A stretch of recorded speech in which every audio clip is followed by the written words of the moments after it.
Hey guys, welcome back to my channel. If you're new here, my name is Courtney and I am a full-time reseller on Poshmark and eBay. If you're not new, thanks so much for coming back. It always means the world to me. So I'm here today with a video that's been requested quite a bit in my comments and messages, and it is regarding selling on eBay if you're a Poshmark seller. So I started reselling on Poshmark, and about 5 months later I added eBay and I started selling on eBay. And I currently sell on both platforms, and I cross-list every item that can be cross-listed to both platforms.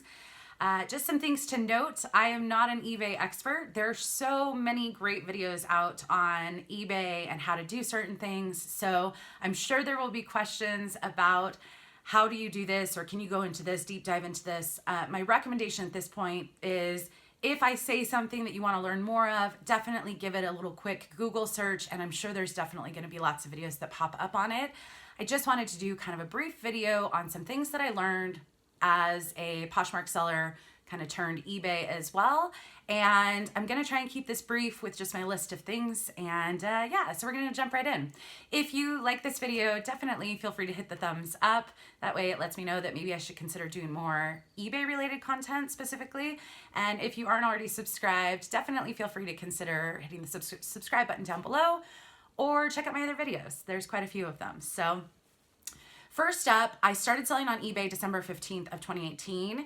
I just recently became a top rated seller. What that means is I've had an active account for over 90 days. I've sold over 100 items.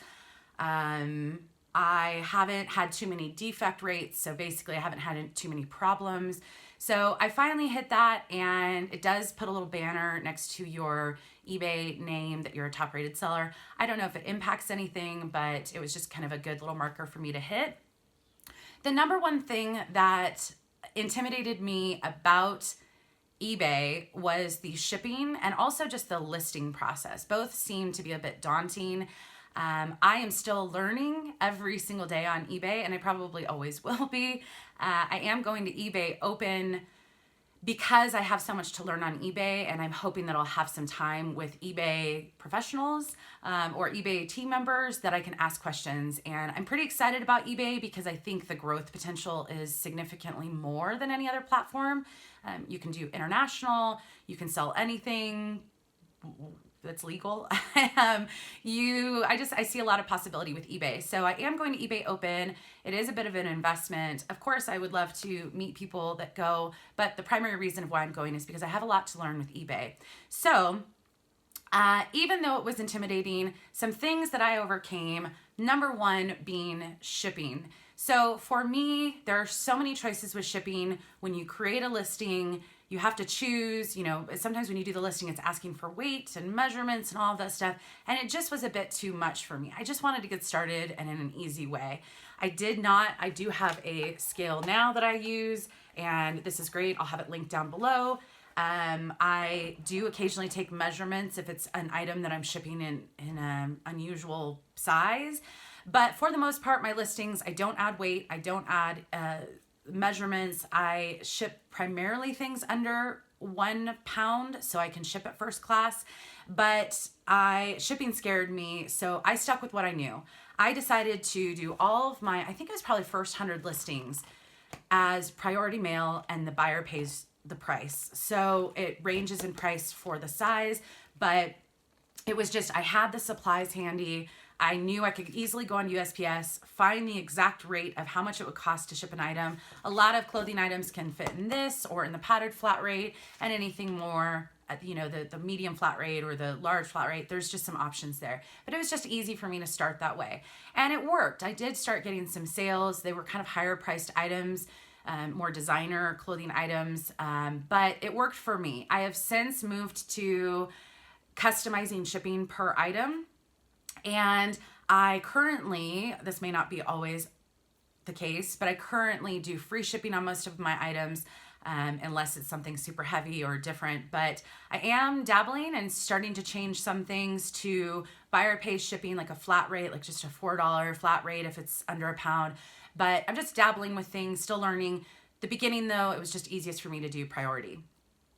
The second thing that I learned was if you aren't up for cross-listing, if you're worried about cross-listing items because you're worried something's going to sell on one platform and then it will accidentally sell on the second platform, and that's just not good for buyers or your seller data, you can just start with home items. I started cross-listing clothing items because I already had the photos in my phone and it was just easiest for me. I have since started selling some hard goods that I'm picking up things at the bins. I have listed a couple things from my own personal house. But if you don't want to worry about the cross listing, maybe go pick a salt and pepper shaker that's pretty small, or maybe not even a clothing item because you could list that on Poshmark, but something maybe that you can't list on Poshmark that you want to try with eBay. That's a way that you could try it without worrying about cross listing. For me, I do cross list by putting my phone with the Poshmark listing. I list on Poshmark first, and I just basically copy the stuff from Poshmark over to my desktop computer. I add the photos later on my phone and push the listing through or publish it. So that's just, for me, I am cross listing and listing things that don't go on Poshmark, but the third thing that I noticed or learned was if I'm cross-listing, it's hard to grow my active listings on eBay. The reason is if I'm listing the same stuff on Poshmark and eBay at the same time, eBay takes some time to get some sales. I think Poshmark as well, but so something might sell quickly on Poshmark because I have more of a foundation, more sales, more listings, and just more activity. So I sell through things more quickly on Poshmark. That means I'm deleting a lot of stuff on eBay. And so I've listed something on both, I'm deleting on eBay. And so it's just hard to grow my active listings. I think I'm close to about 600 active listings on eBay, and I'm just kind of trying to continue to grow that. I think I have just over 1,000 listings on Poshmark. And so just still working on it every day and trying to do the best that I can, kind of juggling everything. The fourth thing that I noticed or did was store versus no store. On eBay, you can actually have a subscription, a store subscription. They have different levels. They have a basic one that's about $5 a month, and then it goes up to, they have anchor stores, which are $100 a month. What it does is it's a certain flat payment that you make, but you get X. You get X amount of listings, you get maybe a discount on the final value fees. There's just certain things. So if you just want to learn more about the store subscriptions, just Google store subscriptions and it should list off the price and what kind of comes with that. But the tip for me was to go with the basic one. So I did start with the basic level store. I think it was just under $5 a month. I've since gone up because I'm listing more, but that was a good thing for me just to note, just to start, just pick that basic store. And I don't think you have to. It was just a tip because there are certain advantages if you have a store.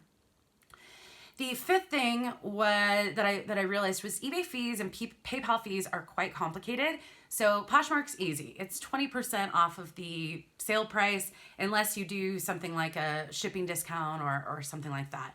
eBay fees, it's different. I think some people say it's about 12%. Some people say it's a little bit more, especially if you do promoted listings. For me, it is a little bit less than Poshmark, but it's just, there's so many factors that play into it. What store you have, there's so many I can't even begin to explain. But for me, I kind of look at Poshmark and eBay in total as approximately 20% in fees. Again, eBay could be a little bit less, but it's with the $5 per month.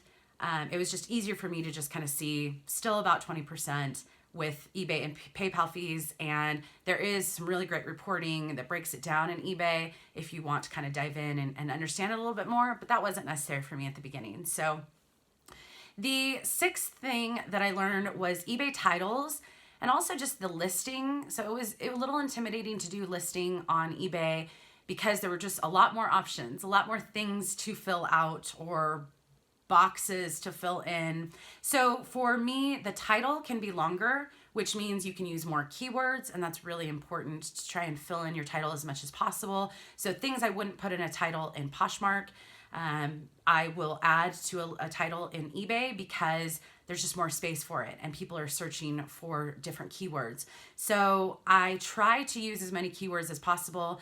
The other thing is I've seen a variety of different titles and how people put things in order. You know, brand name usually is the first thing, and then you might put size, and there's just kind of an order of things.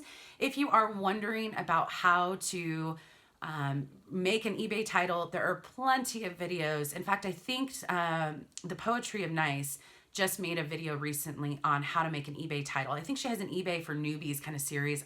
I don't know what it's called, but I think there's a series of videos, and I've watched a couple of them. She's got some really helpful tips. So I would definitely recommend to check out her eBay series because it's a little bit more detailed than this.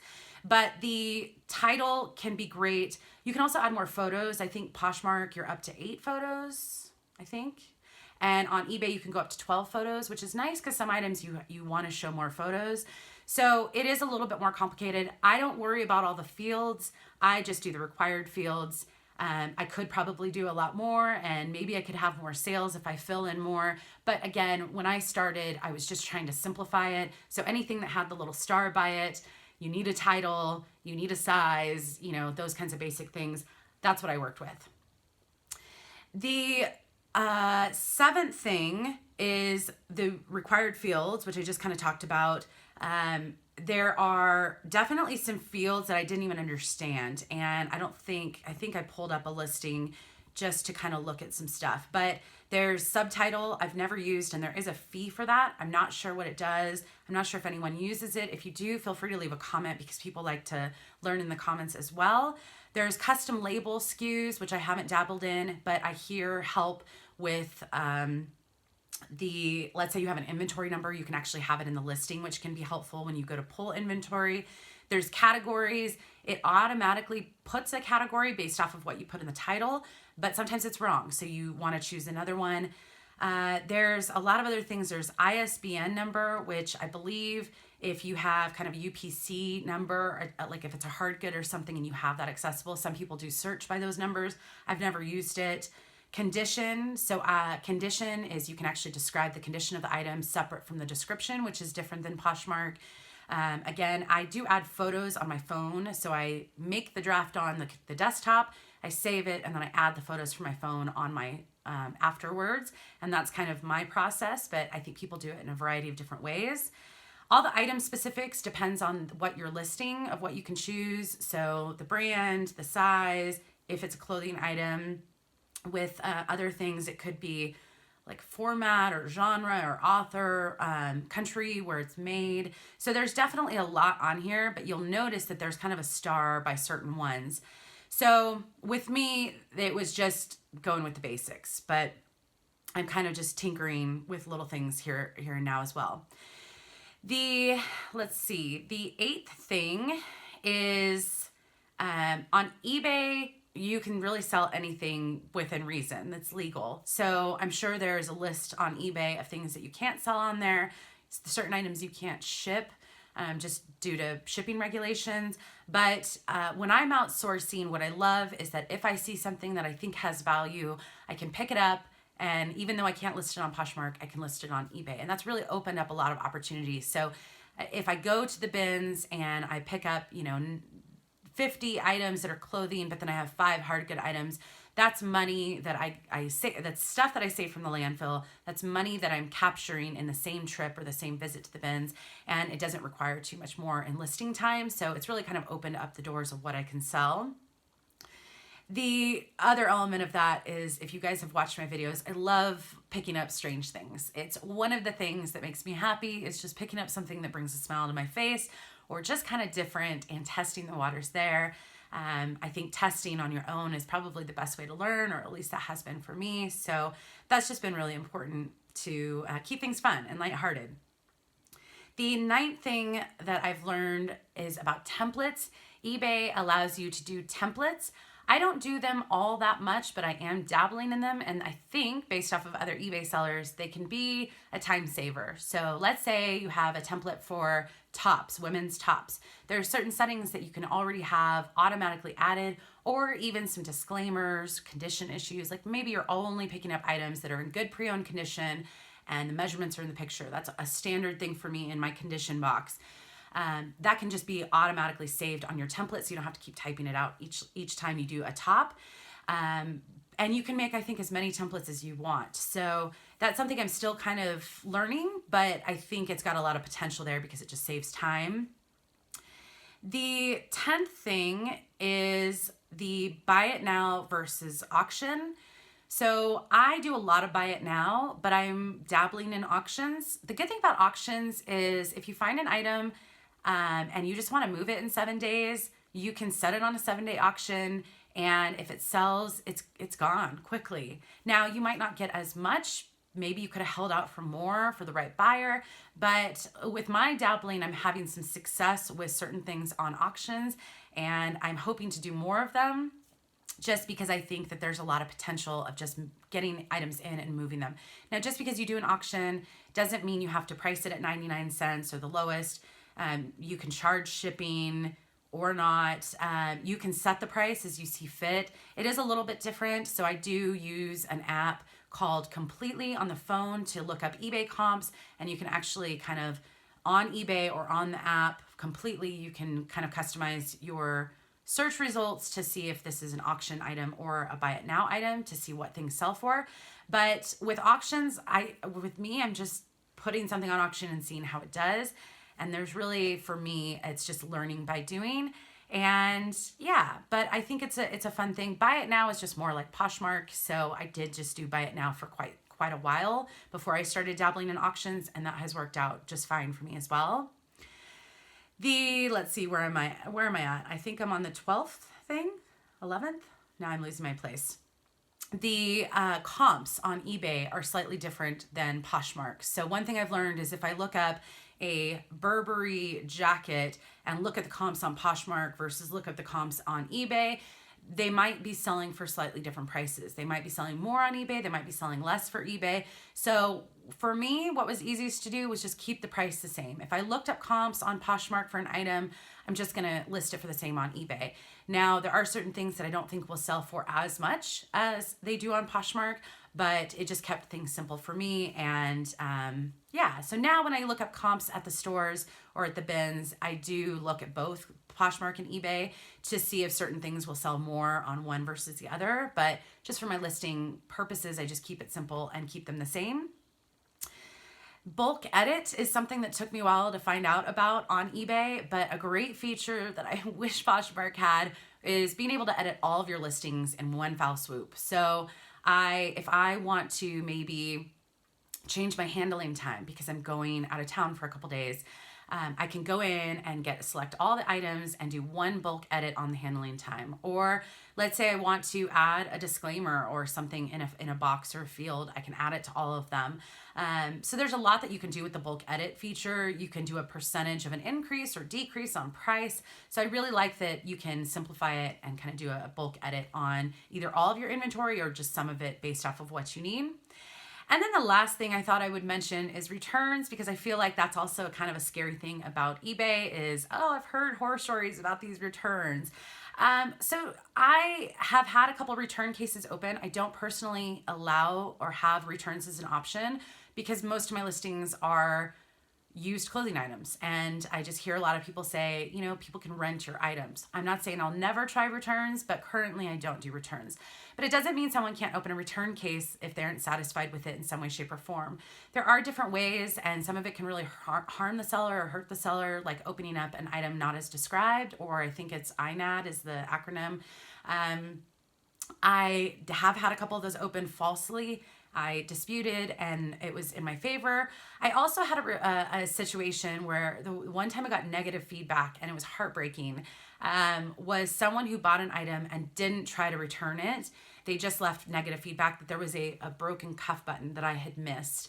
And I reached out to the seller and reached out for about a week and I didn't hear anything and I was so bummed.